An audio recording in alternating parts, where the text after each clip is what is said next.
Residents in part of California are bracing for heavy flooding over the holidays. At least one person has already been killed in flash flooding in Redding. That's according to officials. Severe weather also left more than 1,000 customers without power in California's Sierra County.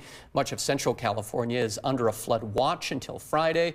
The National Weather Service expects up to 5 inches of rain across the North Sierra today and tomorrow, and 3 inches along Northern California's coastal areas. Ooh, yeah, not good news if you're heading out there.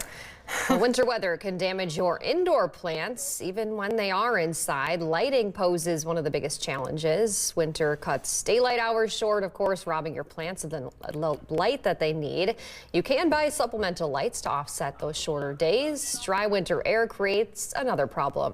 A humidifier can be a quick solution to putting needed moisture back into the air. Lastly, don't forget proper soil and root care either. I'm taking a few tips from that because I have a plant inside that is not doing too well right now. Hard to keep up with, especially during the winter months. We got a couple chances of rain in the forecast here in southern Wisconsin as we head toward Christmas, and nothing like what they're getting out west. That would be Christmas Eve night and then again Christmas night, but otherwise warmer temperatures through this week. We're going to cool things back down to wrap up the month of December though, so if you got any holiday plans to squeeze in for Christmas, the Holiday Express on there, also the zoo lights, going to be good conditions to get those in some warmer temperatures. So take advantage of that warm, dry weather. Yeah, for sure. We'll be right back. back.